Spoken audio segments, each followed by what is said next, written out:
with the package. Y'all follow? Anything that comes in your life, we be done prayed for this, and we think, well, God, you sent her. God say, I didn't send her, I sent a message to her. But you didn't want the message, you wanted her. Come on. You better get to know God. You better get to know God. Hello? Amen. Can anybody see this? Yeah. Real good. Crystal clear. All right. Number 7. What is sexual immorality? There's that question. There's that question. Why is sexual immorality a concern to God? It's the evidence that I'll cheat on him. Anybody not true with God is not going to be true with you. Right. Hello? I'm counseling a couple right now. I told them I will not marry nobody. I learned my lesson. I will not marry nobody who's coming into the church and one person already in the church. Never again. Never again. It takes one person that knows God and another person that knows God to show what God wants. Hello? Yes, yes. Right. If you got a person that's concerned about how they look more than displaying God, I will not marry them. I have learned my lesson. Sexual and you know, God, man, you got to be true to the word. I failed you, Mr. Keisha. I failed you because I should have said, no, y'all can't live together before you get married. I should have said that. I'm being honest. I failed you, Pastor. Huh? I failed you. But I won't fail nobody else because of you. Thank you. Y'all see this? So even that is purposeful. All things work together. Hello! You feel me? You follow me? Y'all was just, y'all was know how I know y'all was lamb? Know how I know y'all was lamb? You were a lamb, baby. Know how I know you're a lamb? Because you're still up in the house of God getting your blessings. You better hear this. You better hear this. I know you a lamb because you're still up in the house of God getting your blessings. Doggone right, y'all don't say it, but doggone right. You are a lamb. Because you're still up in the what? House of God. How many times they try to pull you out of where your blessing came from? How many times? Everybody in you tried to get pulled out. You tried to get pulled out. Missionary Sierra tried to get pulled out. Why don't we just visit somewhere? You better, hey, I was getting blessed here before you came here. That's right. That's right. So that's how I know y'all lamb. Yes, you are lamb. Bishop, I don't feel like you failed me. Because I did it when I got ready. She sure was on. Can I say something? No, she was on. Can I say something? No. Can I really say something? You got a beautiful marriage. Y'all just going through marriage things. Y'all think because I get married, I ain't about to deal with marriage things. There's marriage things and then there's marriage foolishness. You ain't dealing with marriage foolishness, you've been dealing with marriage things. That makes sense? God makes me crazy. Thank you, Bishop.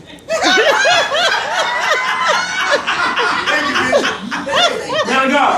Man, come on, man. Do it, man. There it is, man of God.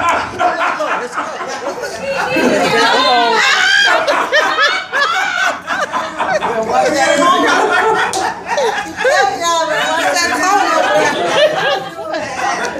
What's that corner? How are Christians? You got right with it tonight. How are Christians tempted to cut corners in ethics and morality? All day. How are Christians tempted? Somebody help me out. You think you're doing good, but you're not doing good? I don't know. Okay, I can see that. In other words, This is real. Looking good when I know I'm not good, and I won't admit that I'm not good. Looking good is one thing, but you gotta, and ain't nothing wrong with looking good, but don't let your pride keep you from admitting that you need help. Yes. Amen. Talk about it. It's the things that we do in secret. It's the Hello. things that's not that Oh my we God. put on a different public representation, a different public persona. But when we're alone, that one-on-one, that mano-a-mano, and when we're in our secret place, like at our homes, one way we're publicly, but when we are home, it's a totally different person. It's a totally different entity. Yeah. So we think that, oh, I'm getting away with it because nobody is looking. Yeah. It's not on public display. How I act in public, how I act in private is who I really am. I mean, and I'm not talking about with people, I'm talking about with me and God. It's ironic you say that because today I was at work and I got some things going on at work, and I was about to step outside of myself, and I had to say to myself, is this what Jesus would do or act? See, They go that spiritual. see, and the thing about it is, because of your stewardship, the Holy Spirit saved, that's salvation. The Holy Spirit saved you from it. What did the Holy Spirit do? It saved you from embarrassing God. See, we don't even understand the totality of salvation. If you had stepped out, people knowing how you love the Lord, how you go to church, and how you talk about church, all of a sudden you step acting crazy, you would embarrass God. But the Holy Spirit saves you because you keep delivering yourself, indicating that you are delivered. You keep delivering yourself into the house of God, and it saves you from embarrassing God. Again, it wasn't about you. It was about how you represent God. Wow, that's good. So, have you encountered? What have you encountered that tempts you to move away from Christ? Somebody need to answer that. What have you ever encountered that tempted you to move away from Christ, missionary? One says. Wow. Wow. That's a good Said a answer. mouthful then. Yes, sir. So, if church people tempt you to move away from God, what is that telling you? Church people don't go. That's right. I got some coming. What is that telling you? Huh? Huh? They got held up at the And this is what I like to ask, because I like to ask this. When I came to the church, and I was torn from the floor, was I concerned about what church folk thought about me? Once I get myself together and I think of somebody in the church now, I'm concerned about them rather than God. Huh? We do it unaware.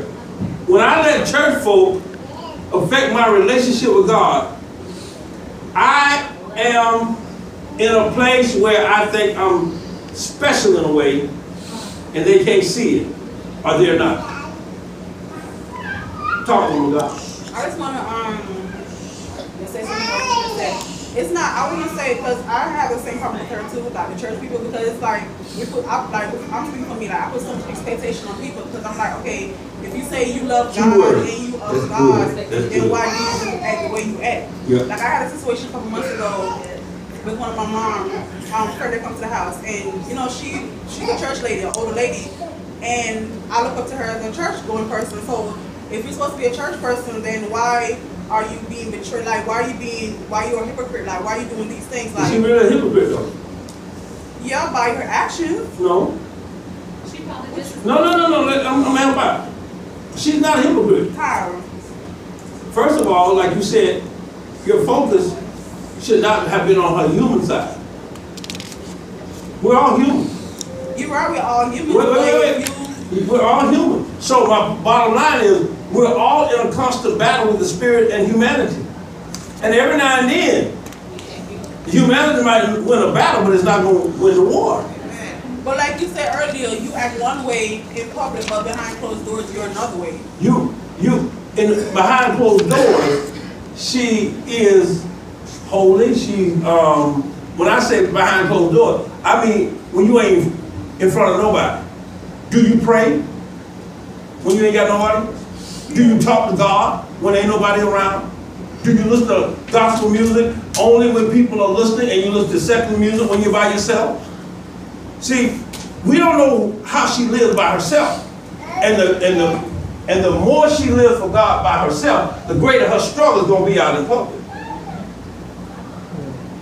The stronger your relationship with God is, the harder Satan tries to pull that out of you when you go to public. Because he ain't concerned about the people thinking you're fake. He wants you to feel like you're fake. See, y'all run around here thinking the devil trying to make people look at you one way. He don't care how people look at you. People can't make a decision for you to follow him or God. But if he can make you feel like a fake, then he can get you.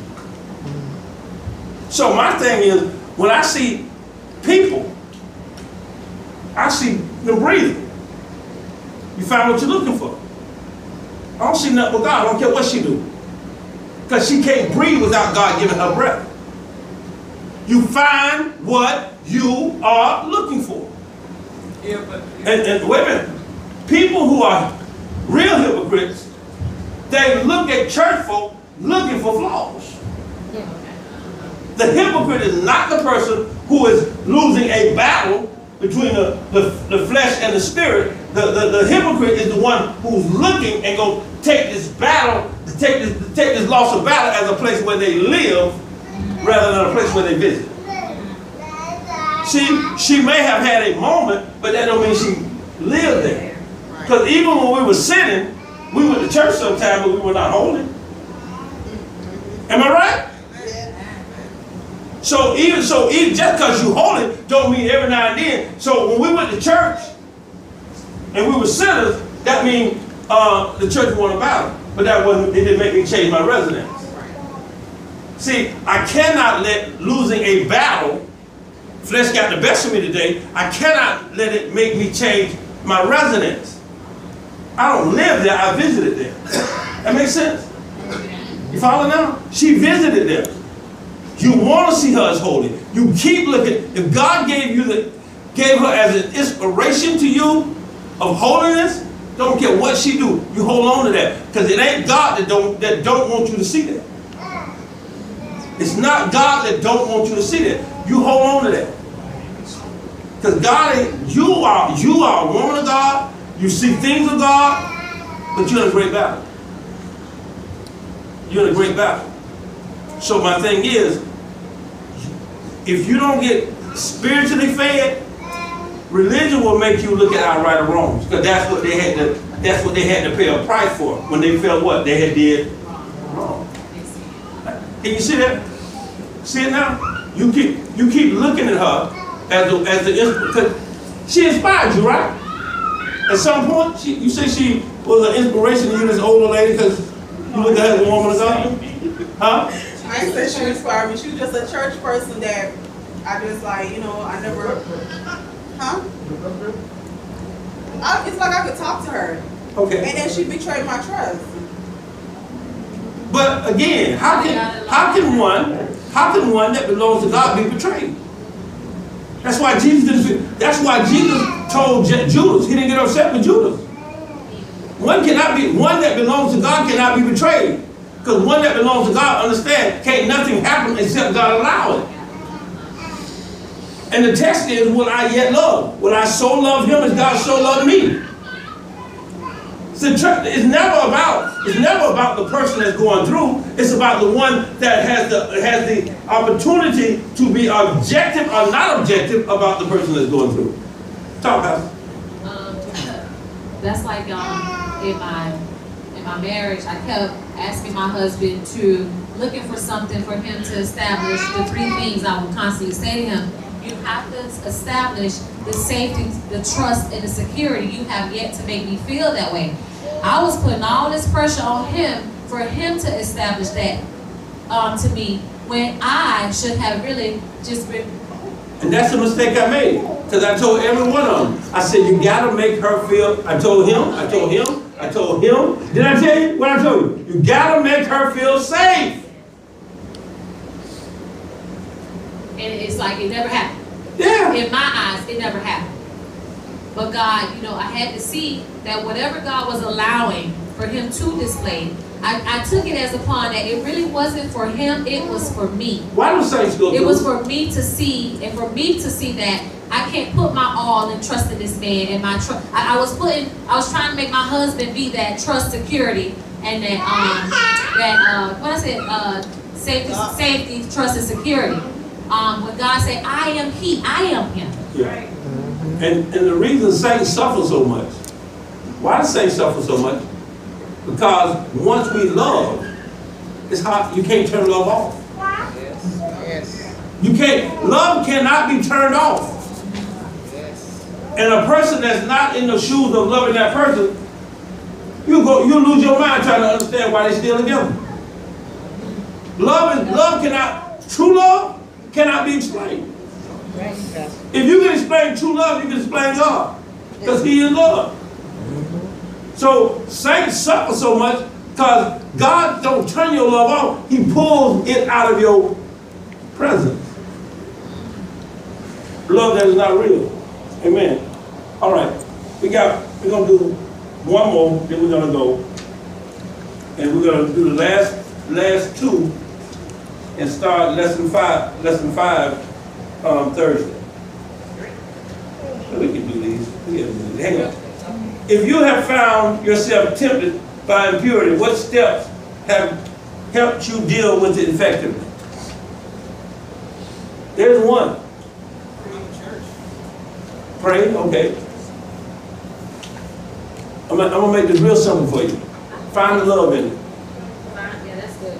Find the love in it. If you can't find the love in it, get ready for God to remove it. Because anything that is not of God, God ain't gonna let interfere with your relationship with him. Find the love in it. Y'all got it? Number 11. Of all the potential dangers identified in these churches, with which do you find the most difficult to deal with? Think about the churches and their issues. Let's just do this. What do you think the issue God has with you? Give me two people real quick. I say my attitude. I know. Okay. My issue is trying to make people understand what God only gave me to understand. That makes sense? Humbling myself. Your path is your path. Can't y'all see? No, they can't see.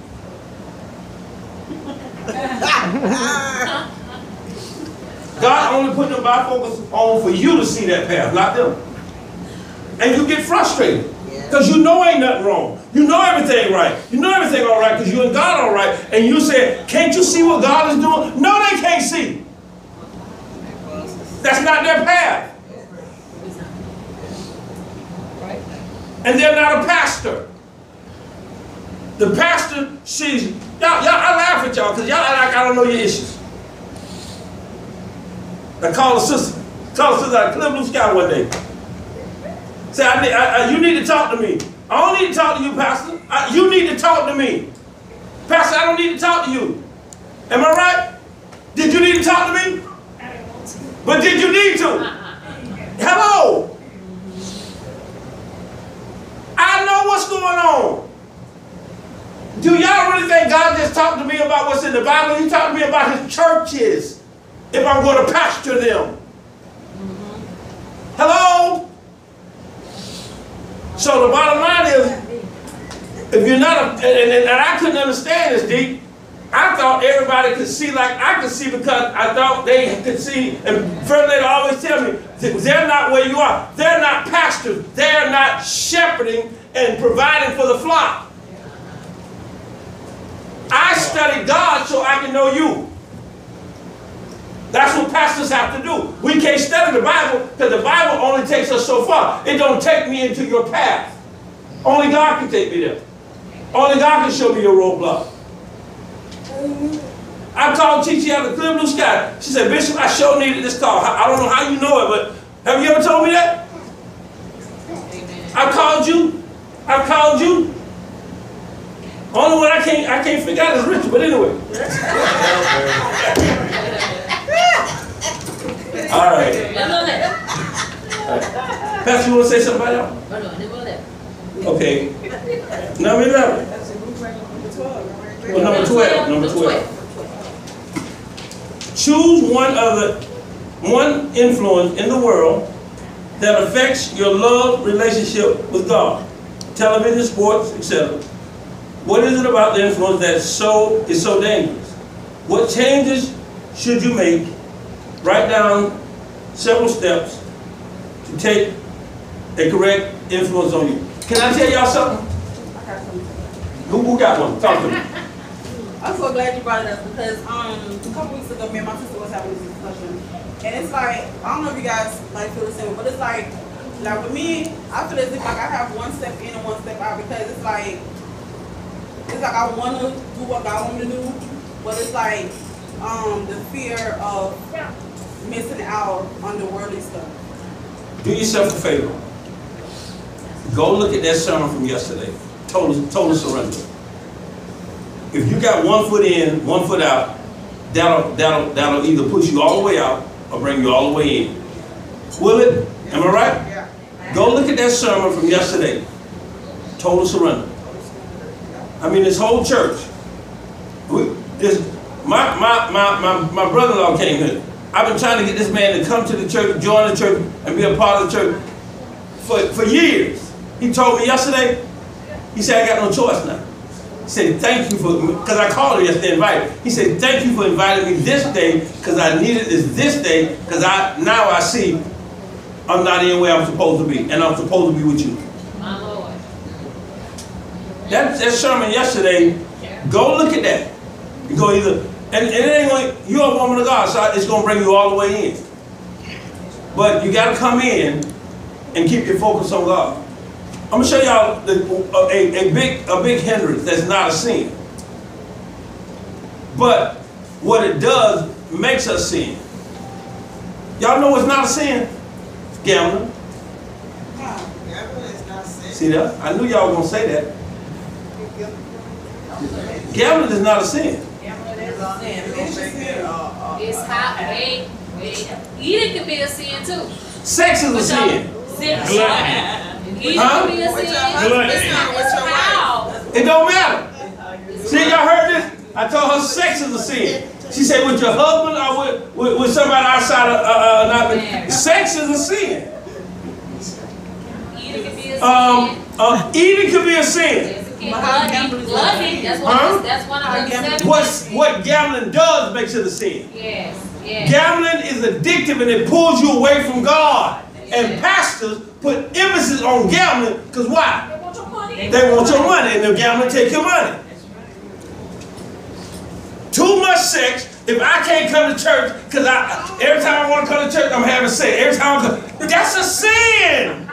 Anything that pulls you away from God is a sin. TV is a sin. Why? Because sometimes it might not pull me away from coming to church, but it influences the way I think. It can be sinful. Talk. Oh, it wasn't because they were gambling. He turned that over because they had turned the house of God into a marketplace.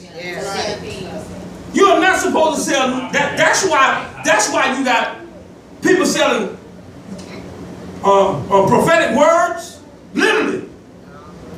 Oh, God told me you're going to get a house. You just give me $100 and put $200 in. You selling in the house of God. The miracle spring water that comes. Oh my God, this man on TV now saying if you drink this miracle water, you're going to be blessed and you're going to have a car, you're going to have $1 million. You saw it? Anybody saw it? Sin. Turning up. I mean, if you don't take up, that's why I say, if you don't do cheerful giving, it's a sin if you're taking up offering where you are commending and commanding people to give money. It's a sin. Because you're selling the word of God. Y'all got it? You just got it. Get to the last one. But y'all don't understand it though. It's just that real. Anything that pulls you away from thinking the way God wants you to think is a sin. Okay, y'all read over the last A, B, C, and D. How is the life of faith affected by material possessions? What are spiritual riches? What are spiritual riches? My relationship with God, a life thereof. Consider the contrast between reputation and reality. What dangers are there for people who spend time cultivating the image of their character? We got a word for that today. Working on their brand. Got y'all out here working on your brand. Making it about you. What types of evil influences were these churches exposed to in Asia Minor? Y'all know what it was? Outside religions were attacking them. We're being attacked. We can't be attacked by another Christian church. What did they say when they called Jesus? When they told Jesus that he was a demon? He said, "Can the devil be divided among himself? Can Christians be divided among themselves?" Christian churches don't attack each other. Some of us don't choose to follow the understanding that God gives, but guess what? That's why that church is over there and this church is over here. God said that church will draw a certain group and this church will draw a certain group. That's all it is. Most of it is practical application, I'm going to tell you. Because if you're under that Christian umbrella, you believe in Jesus Christ and you believe He's the one to the Father. But it's just the practices and their traditions and rituals that may separate us from each other. That's it. And why were the Nickelodeons, y'all got to understand, this is the greatest invention of the Nickelodeons. The pulpit. The Nickelodeons like to stand over and lord over people. It says, who were the Nickelodeons? How are similar influences felt in the churches today? Pastors want to lord over. Jesus was amongst the people. His ministry was with the people, a part of the people. But y'all, y'all got so conditioned to pastors lording over y'all. If we don't lord over y'all, y'all think we're not pastoring. Never did Jesus lord over the people. He walked with the people. He talked to people. He sat down with them. He ate with them. He fed them. He talked to the Samaritan woman, a woman that was not of his culture. But he also gave instruction. He did, but he did not separate himself. But in the midst of that, while he was with them, you're right, he instructed them. And through instructing them, he was teaching. Amen? Amen. All right, the only reason I went through this today is because we was on this one for 2 days. All right? So Thursday, we're going to start on lesson 5, chapter 4. Okay. Huh? Oh, you got the paper from Thursday? Thursday. Lesson 5. Yeah, she got it. All right. Everybody get your gift together so we can get out of here. Get your gift together. Y'all got to understand, it's all about Revelation. It's all about God cultivating you as a church. Except what He said is wrong.